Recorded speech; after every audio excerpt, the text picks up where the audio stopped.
Okay, money HR on the go జర్నీలో here I come with another topic. అంటే చాలా ఇంట్రెస్టింగ్గా అనిపిస్తుంటాయి కొన్ని టాపిక్స్. అందులో ఈ హెచ్ఆర్ టెక్నాలజీ ఒకటి. Because we always want to be adaptive and we want to adapt everything that is emerging in the market. So ఆ ఏరియాలో బజ్వర్డ్ కింద మనం అనుకుంటే కనుక HR technology, HR software, digitalization of HR activities అనేవి చాలా ఎక్కువ ప్రాచుర్యంలో ఉన్నాయి కదా.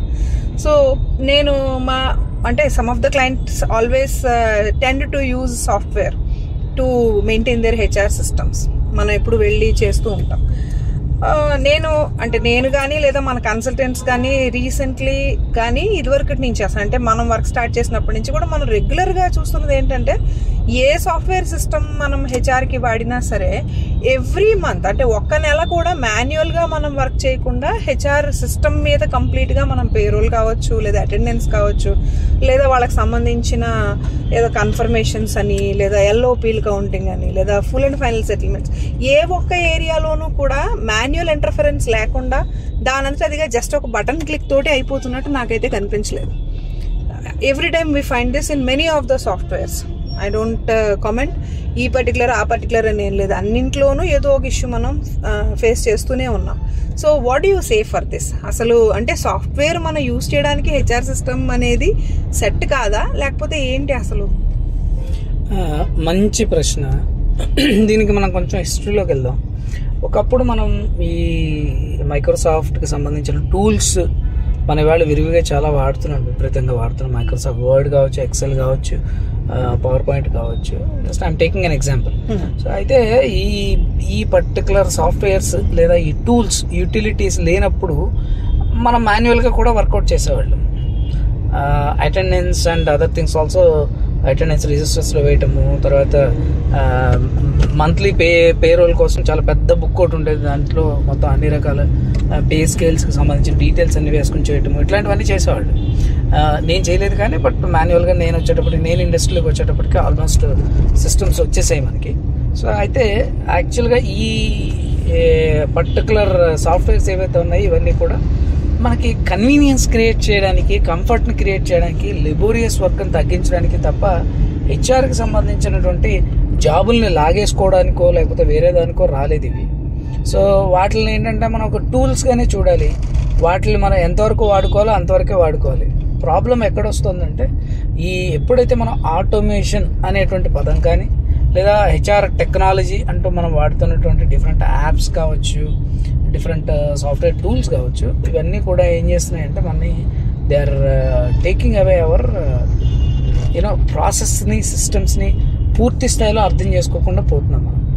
ఏం జరుగుతుంది చాలామందికి, నేను మొన్ననే ఒక వ్యక్తితో మాట్లాడినప్పుడు, అతను పేరోల్ ఎగ్జిక్యూటివ్ బేసిక్గా, he doesn't know how to calculate the ESI and PF also. He doesn't know about that. So తను ఏం చేస్తున్నాడంటే మన కింద నుంచి వెళ్ళిపోదు, బ్రిడ్జ్ కింద నుంచి వెళ్ళిపోదు. సో తను ఏం చేస్తున్నాడంటే తనకు అర్థం కాలేదు, ఏం చేస్తున్నాడో తనకు తెలియదు. సిస్టమ్ రైట్గా ఇస్తుందో రాంగ్గా ఇస్తుందో కూడా తెలియదు. సిస్టంలో ఇన్పుట్ చేశాడు అంతే, బట్ ఈ never did the due intelligence మీద సరైనటువంటి అవగాహన లేదు అతనికి. అలా చేయడం, తను పేరోల్లో సిస్టమ్ని వాడుకోవడం అంటే ఎండ్ యూజర్ లెవెల్లో యూజ్ చేయడమే ఎక్కువ చేస్తున్నాడు తప్ప లోపల జరుగుతున్న ప్రాసెస్తో అతనికి అంత ఇది లేదనమాట, అంటే అంత పరిచయం లేదు లోపల. సో తనంతగా ట్రైన్ కాలేదు. ఎలా చేయాలి ఏంటి కనుక్కున్నాడు, ఇన్పుట్ ఇస్తున్నాడు, దానిపై is getting the payroll to be run యాక్చువల్గా. అంచేత మనం ఏంటంటే మన ప్రాసెస్ని, మన సిస్టమ్స్ని మనం స్ట్రీమ్ లైన్ చేసిన తర్వాత మాత్రమే ఆటోమేషన్కి వెళ్ళకపోతే, నా ఇంకో క్లయింట్ ఏం చేశాడు, నోటీస్ పీరియడ్ చేంజ్ చేసేసాడు. చాలా వరకు వాళ్ళు ఏం చేస్తుంటారంటే, ఇప్పుడు సిస్టమ్ ఎప్పుడు స్టేబుల్గా ఉండదు, ప్రతిసారి you have to go for that and you need to make the different things. అంటే నువ్వు కాన్ఫిగరేషన్స్ అన్నీ కూడా మార్చుకుంటూ ఉండడము, నువ్వు నీ ప్రాసెస్ ప్రకారం దాన్ని స్ట్రీమ్ లైన్ చేసుకుంటూ ఉండడం అనేది కంటిన్యూస్గా జరుగుతూ ఉంటుంది. సిస్టమ్స్ స్టెబిలైజ్ అయ్యేంత వరకు ఆటోమేషన్కి వెళ్ళకూడదు. ఆటోమేషన్కి మనం వెళ్ళొద్దు అని చాలామంది మన క్లయింట్స్ అందరికీ కూడా మనం సజెస్ట్ చేసేది కూడా అంతే. ఎప్పుడు కూడా సిస్టమ్స్ అండ్ ప్రాసెసెస్ అనేవి స్టెబిలైజ్ అవ్వకుండా నీ అంతటి నువ్వు సిస్టమ్స్ని స్ట్రీమ్ లైన్ చేసి, డాక్యుమెంట్స్ రాసుకుని, నువ్వు గైడ్ లైన్స్ అన్నీ తీసుకుని నువ్వు ఎక్స్పెరిమెంట్ చేసి అది రన్ అవుతున్నప్పుడు లెట్ ఇట్ గో. అప్పుడు once it is got stabilized then you go for the automation. ఈ period now it is consistent గా 3 months 6 months మనకి పేరోల్ బ్రహ్మాండంగా నడుస్తుంది.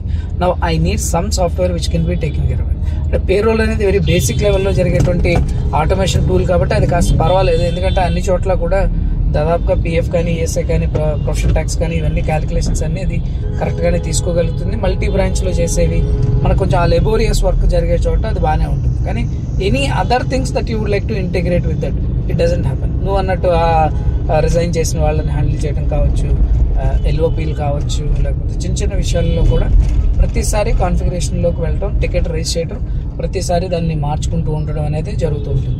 దీనివల్ల టైం ఎక్కువ వేస్ట్ అవుతూ ఉంటుంది, ఫ్రస్ట్రేషన్ వస్తూ ఉంటుంది. And what for we have taken the automation, అంతకంటే బెటర్ నేను ఇండివిజువల్గా చేసుకుంటేనే బాగుండేమో అనేటువంటి పరిస్థితికి ఫెడప్కి వచ్చేస్తారు. చాలామంది మన మిత్రులు చాలామంది మనకి ఈ విషయం గురించి వాళ్ళు కంప్లైంట్ చేయడం జరిగింది. మనం వాళ్ళందరికీ కూడా కన్సోల్ చేసాము. లేదు సిస్టమ్స్ని ప్రాసెస్ని స్ట్రీమ్ లైన్ చేసుకున్న తర్వాత మాత్రమే ఆటోమేషన్కి వెళ్ళండి అని చెప్పి.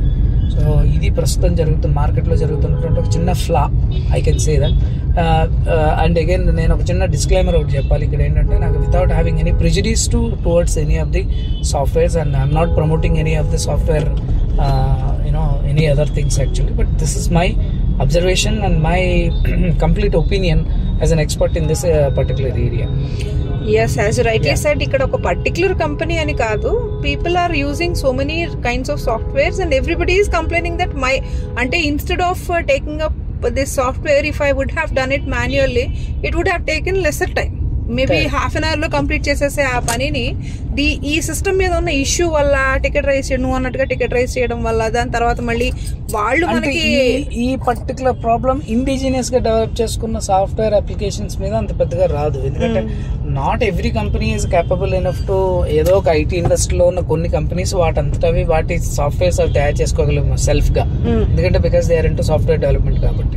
కానీ when it comes to other industries లో ఉండేటువంటి వాళ్ళు బై అండ్ లార్జ్ కనుక చూసినట్టయితే వీళ్ళు ఎప్పుడు కూడా, అందుకే అంటూ ఉంటాం కదా మనం సాఫ్ట్వేర్ అంటే whether you have to build it or buy it అని.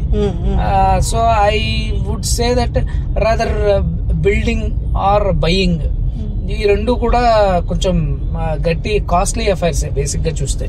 ఎందుకంటే ఒక సాఫ్ట్వేర్ మన కోసం మనం బిల్డ్ చేయించుకోవడం టైం పట్టేటువంటి విషయం, కస్టమైజ్ చేసుకోవడం సుఖం.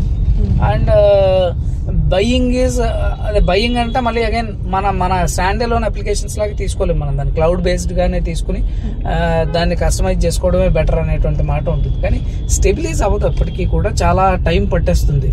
అండ్ ఇంకోటి ఏంటంటే అక్కడ ప్రొడక్ట్ లో కాన్ఫిగరేషన్స్ కూడా, ప్రొడక్ట్ లో మాడిఫికేషన్స్ కూడా వాళ్ళు వెంటనే చేయరు. వాళ్ళు ఒక ప్యాటర్న్ లో దాన్ని తయారు చేసి పెట్టుకుంటారు, దాన్ని అలాగే ఉంచుతారు. సో మన ప్రకారం, మన సిస్టమ్ ప్రకారం వాళ్ళు మనకి తగ్గట్టుగా వాళ్ళు తయారు చేయడం అనేది ఉండదు. ఉన్నదాన్ని ఏదో చిన్న చిన్న కస్టమైజేషన్స్ చేస్తారు తప్ప they cannot give it as it is.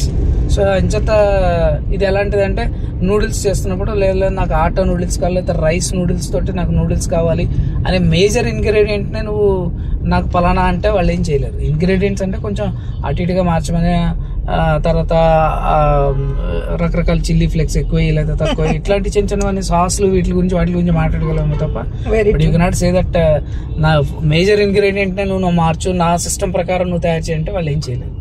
అక్కడ వస్తుంది అనమాట అసలు బేసిక్ గా. అట్ ద సేమ్ టైం నాకు ఇంకొక, అంటే నేను అబ్జర్వ్ చేసిన దాంట్లో ఇంకొక పాయింట్ కూడా ఉంది. ఇందాక నువ్వు చెప్పినట్టుగానే ఈఎస్ఐ, పిఎఫ్ కానీ లేదంటే పీటీ కానీ వీటికి సంబంధించిన క్యాల్కులేషన్స్ కానీ వాటి ఇంట్రికేట్ పాయింట్స్ కానీ లేకపోవడం, తెలియకపోవడం అని ఉంది కదా, ల్యాక్ ఆఫ్ అవేర్నెస్. సో ఈ పాయింట్ లో it's not only about the software also, but the guy who is supposed to use the software should know the basics of the systems and process of HR. నేను ఇందాక చెప్పింది అదే. యాక్చువల్గా ఏంటంటే the person must have a knowledge, వాడికి కాస్త awareness ఉండాలి. ఎలా చేస్తున్నాము ఏంటంటే లోపల ప్రాసెస్ ఏం జరుగుతుందో తెలియాలి. ఏమీ తెలియకుండా ఒక ఎండ్ యూజర్ లాగా ఒక ఓన్లీ జస్ట్ ఇన్పుట్ అని అంటే he cannot judge whether it is he cannot validate that whether it is correct or not. So అంచేత మినిమం నాలెడ్జ్ అయితే ఆ పర్టికులర్ పర్సన్కి అయితే ఉండాలి. దాన్ని దృష్టిలో పెట్టుకునే మనం చాలా మందికి మన పేరోల్ సిఎన్బిఎన్ పేరోల్ ప్రోగ్రామ్లో మనం ఖచ్చితంగా వాళ్ళందరికీ కూడా ఆ ప్రాక్టికల్ ఎక్స్పీరియన్స్ని విత్ డిఫరెంట్ సినారియోస్తో ఎలా క్యాలిక్యులేట్ చేస్తారు, క్యాలిక్యులేషన్స్ ఎలా వస్తాయి, ఏ కాంపోనెంట్ని ఎలా చూస్తారు, దీంట్లో ట్యాక్స్లో ఏంటి, ఇలాంటి రకరకాల విషయాలు మనం పేరోల్లో మనం క్లియర్గా ఎక్స్ప్లెయిన్ చేస్తాం. ఇలాంటివి దృష్టిలో పెట్టుకుని సో ఆ మినిమం నాలెడ్జ్ అయితే ప్రతి ఒక్కరికి ఉండాలి.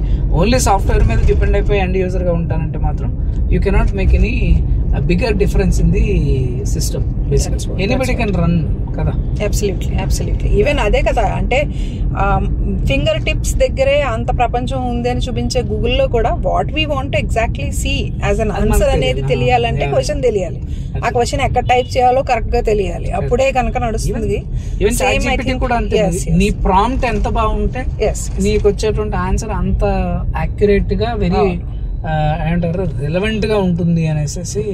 Specific and relevant prompts.